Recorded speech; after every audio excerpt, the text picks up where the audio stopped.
never listens to this podcast. And if this person does listen to this podcast, hopefully this person has no way of contacting me or finding me. You might get a stop letter in your mailbox.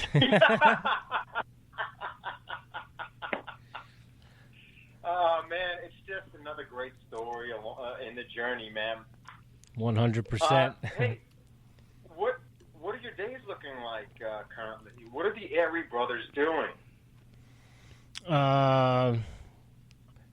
Right now we're doing a lot of stuff in the studio because we've got probably 6 or 7 episodes pre-recorded that are just kind of waiting in the tank. So we've got to do the editing on those to get the ums and the likes and the you knows and all those kind of subtle filler words when you're pausing to try to gather your thoughts. So we're just going in and doing those. But training, trying to get in the mountains once or twice a week, and just living, man. Just living the high life here in the great state of Colorado, enjoying all the things that we have access to that not everyone does.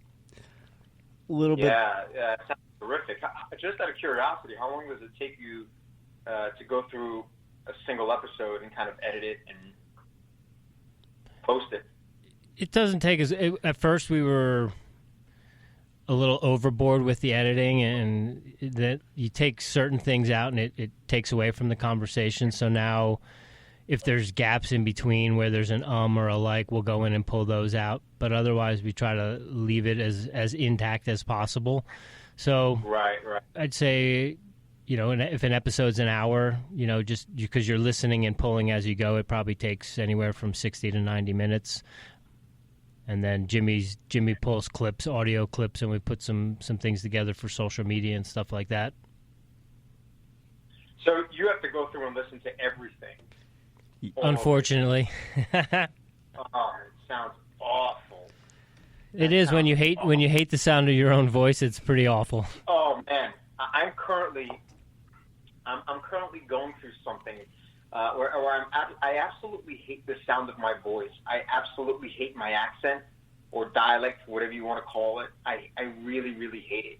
And I'm in the process of flipping one of my classes, so I have to listen to my lectures, and edit them, make sure the volume's correct, so forth and so on. And it makes me cringe listening to my own voice. Makes me cringe. Well, Uncle Steve, if it makes you feel any better, I freaking love your voice. I think it's part of your character, part of the patois that you put out there into the world. So don't worry about it. The fans love it. Prince James, what are you doing? What are your days looking like currently?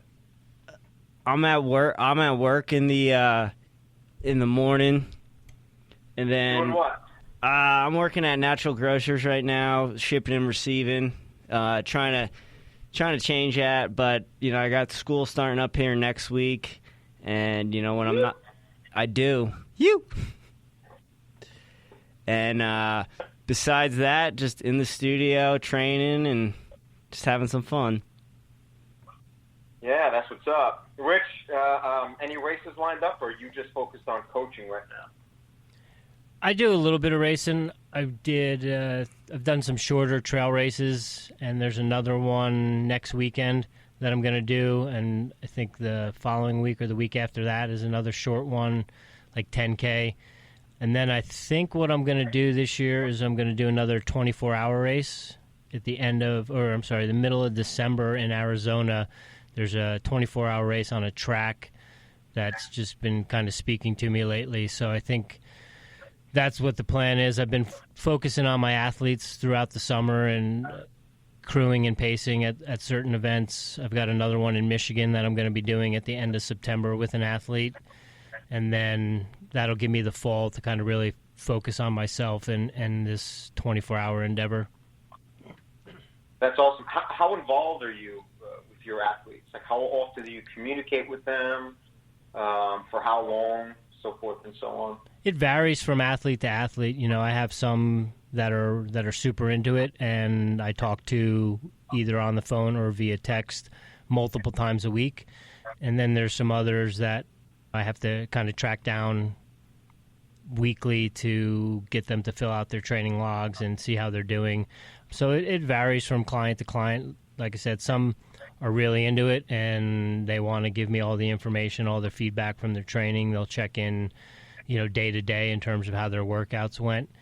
And those tend to be the ones that seem to have the most success with their races. But like I said, it varies. I prefer the more contact, the better. I give them the open door policy that my phone is always on and they can contact me whenever. Some of them take advantage of it, some of them don't. And that's all part of the process of building the business and making it the way that you want it in terms of your coaching philosophy and style and things like that. It's for me now. It's more than just the workouts and the physiology and the science behind the workouts.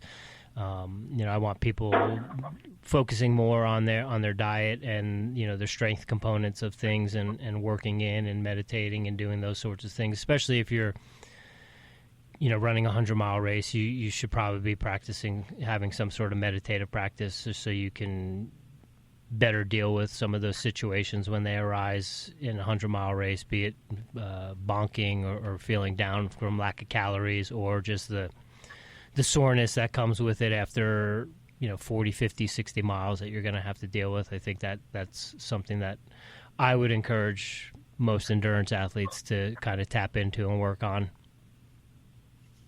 That's interesting that you kind of approach coaching from a holistic perspective, whereas a running coach usually just focuses on the running only, right? That's pretty interesting stuff. Do you use a web-based fitness tracker or workout tracker like Strava or something else? I'm not familiar with. Yeah,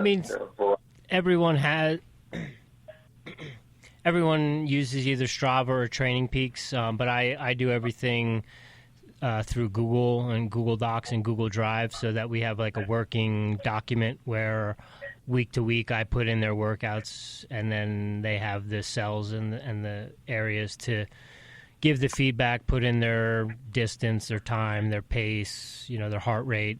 Again, it varies from client to client. The ones that have the most success are the ones that are tracking all that sort of information and buying into everything that I'm having them do. So, but yeah, that's kind of just been my evolution as a coach in terms of and as an athlete. I wasn't always into meditation and those sorts of things, or even giving a damn about how I was eating. That's all kind of come in the process of growing and becoming a more more in-depth and mature human being. All those things are factors, and you've got to be working in as much as you're working out. And if you're just working out, kind of setting yourself up for some sort of injury or burnout down the road. So I feel like coming at it from all these different angles is just going to help the athlete better achieve their goals and prolong their career. Because for me, at the end of the day, it's a long game, and I want these sorts of things to be a lifelong practice. I don't necessarily know if I want to be that 80-year-old guy that's on the starting line at a race that's winning his age group because there's no one else in the age group. Right. But I want people to have the skill set to be able to do that if that's what they choose to do. That's awesome, man. So you have no interests outside of running, right? It's running and fitness in general, but nothing outside of that, right?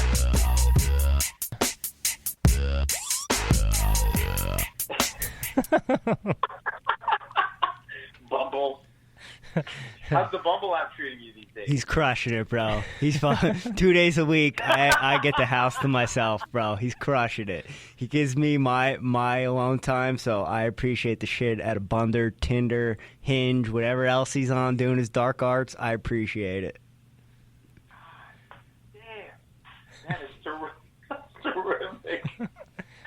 There's you're both benefiting from Bumble. That's great to hear. That's really great to hear, Matt. Dude, last night I got out of the shower and I was combing my hair. He had pants on. I was going to the grocery store. He's like, "We got a Tinder date tonight?" Oh man, I have so many questions. Okay, Prince James. Yes, sir. Are you running still? I am, yeah. Are you rolling at all? No, man, I feel like I get asked this question more and more frequently as the weeks go on. I'm trying to make that happen sooner than later. I got to put a deadline on it. All right, so a couple of questions. I'm going to start off with the first and probably the most important, and I believe we discussed this already, but I think the world needs to know why. What is your beef with the gi? What is your beef with the gi, Prince James? All right, so I wouldn't say it's a beef, but just to give a little background for everyone who doesn't know, I started off wrestling, at a young age, so it's just a lot more similar with no gi, not having someone being able to hold on to me and not being able to, roll my wrist and get out or use head position or hand fighting to get out. There's a little bit more complication in the gi. Gi tends to slow things down. It's not that I'm opposed to training the gi. I have trained in the gi. I got my blue belt in the gi. I'll definitely train in the gi again. But given the option to do no gi, I'm going to do no gi all day because it feels more comfortable.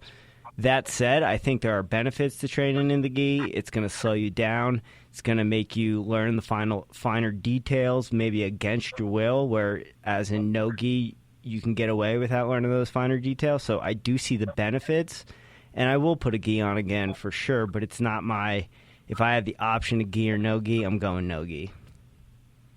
Right on. All right, that's a good answer. And question for both of you: How do you balance your interests? I mean, so say like for Rich, you run, you lift. Prince James, you could run, you could lift, you could roll. So like I'm asking you because like I always feel as though I'm being pulled in different directions, and I eventually succumb to option paralysis or decision fatigue because I love Jiu Jitsu. It's like I'm absolutely obsessed, but I know I have to lift and I know I have to do some sort of cardiovascular exercise outside of it. And there are times where I'm just like, fuck, I don't know how to balance this, I usually just shoot from the hip, like, all right, I'm going to do this today and that's it. But like with jiu-jitsu, it's scheduled, right? Like running and strength training, you can go to the gym anytime you want, right? But jiu-jitsu is like, fuck you, this is what you're going to do, and this is when you're going to do it. So how do you balance that, both of you? I'm looking for answers here, some advice.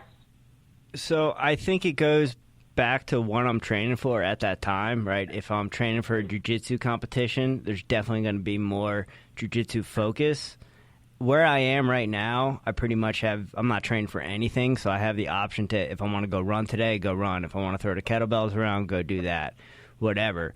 Right now, I'm just doing it based on feel and what I want to do that day.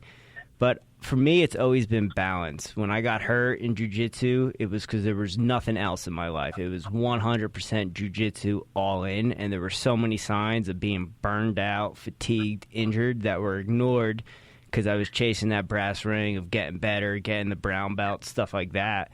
But when I lose sight of the feedback that my body's given me, that's when all the crisis and all the issues happen. For me, because grew up wrestling, grew up running pretty much hand in hand, I always do better when I have a little bit more balance and a little sprinkle of everything that I enjoy, opposed to just like trying to do one thing. Yeah, that's a practice that's easier said than done, right?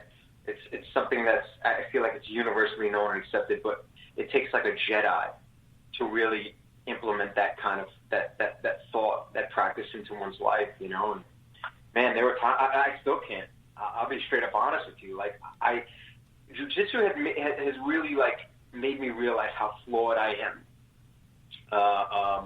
Not just like physically, but mentally. It's wild, man. It's wild. Jiu-jitsu, like you get smoked by somebody who's like, I don't know, 20 pounds lighter than you, and how you deal with certain situations. It defines your game ultimately. And I'm like, every time I go to train, I roll. Like since practicing jiu-jitsu, I no longer have an ego. At least on the mat, I don't. And I mean, it's just so it's